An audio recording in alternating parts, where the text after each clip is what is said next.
पवित्र शास्त्रों का गूढ़ रहस्य और प्राचीन सिद्धांतों का अर्थ केवल पुस्तकें पढ़ने से या पांडित्यपूर्ण भाषण सुनने से समझ में नहीं आता। जो भाग्यशाली शिष्य आजीवन गुरु के साथ रहकर उनकी सेवा करते हैं और गुरु के प्रति आदर तथा भक्ति भाव रखते हैं, उनको तत्त्वमसि अहम ब्रह्मास्मि सर्वम खल्विदम ब्रह्म आदि उपनिषदों के कथन अच्छी तरह समझ में आते हैं और उनके अर्थ का साक्षात्कार होता है।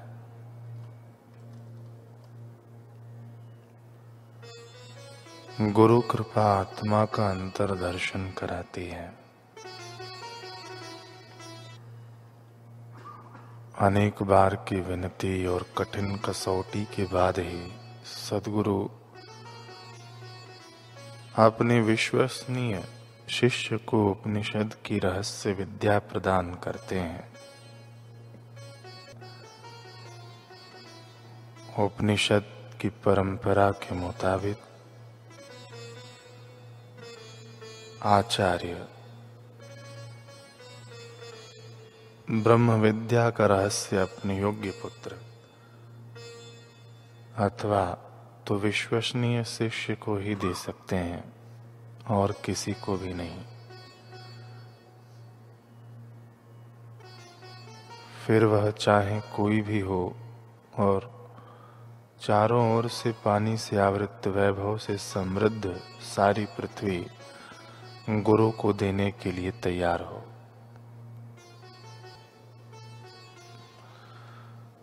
पंजाब में एक सिद्ध संत हो गए योगीराज फलाहारी जी महाराज।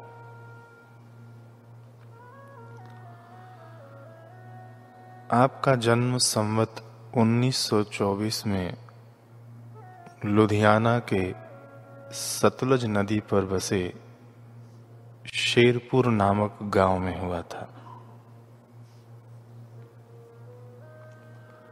आप संत कैसे बने और आपको जीवन का परम लक्ष्य आत्म साक्षात्कार कैसे प्राप्त हुआ, यह घटना बड़ी रोचक है।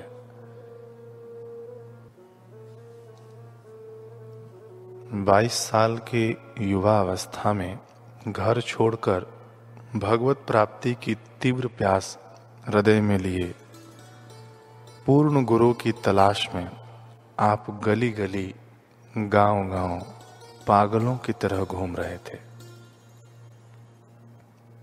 फिर किसी ने बताया कि भरवाल यानी लुधियाना में एक महापुरुष हरिदास जी पधारे हुए हैं। वहां पहुंचते ही आपने हरिदास जी के श्री चरणों में दंडवत प्रणाम किया। आंखों से अविरल अश्रु बह रहे थे, मानो वर्षों से बिछुड़ा पुत्र मां से मिला हो। बाबा हरिदास जी ने दोनों वरद हस्त इस भाग्यशाली युवक के मस्तक पर रख दिए। उस समय इनके शरीर से चट्ट चट्ट करके ऐसी ध्वनि निकल रही थी मानो कोई उंगलियां चटका रहा हो। ध्वनि बंद होते ही इनकी समाधि लग गई।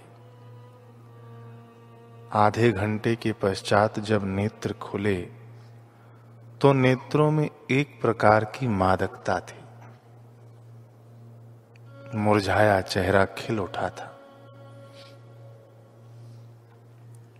जिससे पता चलता था कि अनादि अनंत व्यथाओं का नितांत अंत हो चुका है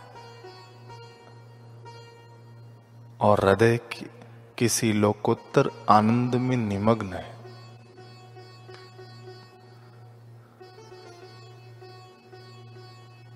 सौम्य अवस्था। बाबा जी के अन्य शिष्यगण ईर्ष्यापूर्ण नेत्रों से घूर घूर कर इस युवक को देखने लगे और बाबा को भी देखने लगे।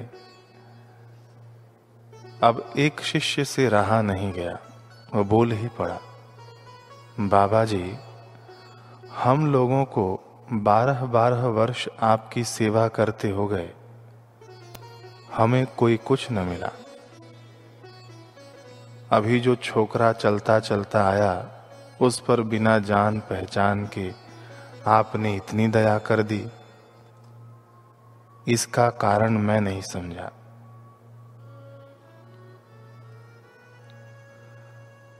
आपने तो कभी हम पर ऐसी कृपा नहीं की।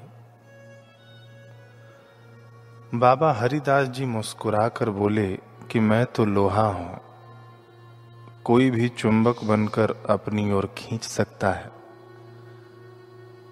आज का छोकरा हो या कल का छोकरा हो। दूसरी बात यह है कि भिक्षु या डाकू दोनों धन अभिलाषी हैं। एक को मालिक की प्रसन्नता पर निर्भर रहना होता है और दूसरे के सामने मालिक को विवश होकर सब कुछ खोलकर रख देना पड़ता है। तुम लोग भिक्षुक हो और यह आज का छोकरा डाकू है। मैं क्या करूं? इसकी अंतरात्मा उत्तम अधिकार की उस कक्ष में पहुंच चुकी है जहां पर परमेश्वर का भी कुछ वश नहीं चलता। बाबा हरिदास जी उस युवक से बोले कि बेटा, तुम्हारी व्यथाओं को देख मुझसे न रहा गया, यथाशक्ति मैंने उपचार किया है। अब बोलो, कहो, कहां से आ रहे हो, कहां जाना है?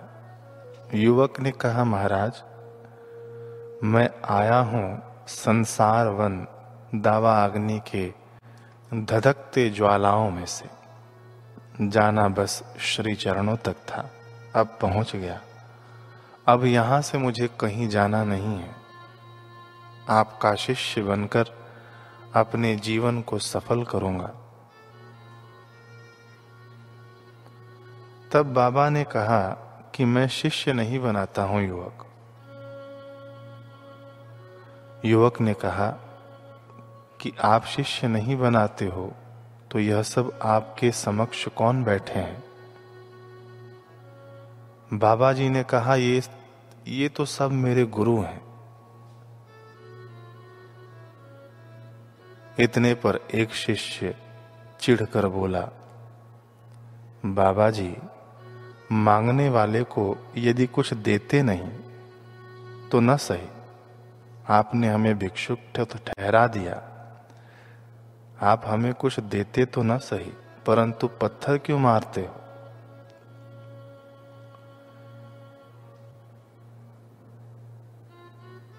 शिष्य की बात सुनकर बाबा हरिदास जी मंद मंद मुस्कुरा उठे। अपनी श्रेष्ठता, वरिष्ठता या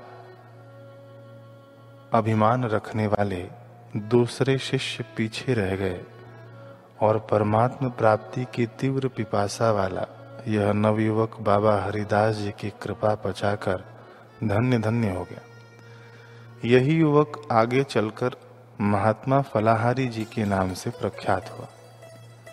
भगवत प्राप्ति की तीव्र तड़प व तत्परता हो और समर्थ सद्गुरु का आश्रय मिल जाए तो भगवत प्राप्ति दूर नहीं, दुर्लभ नहीं।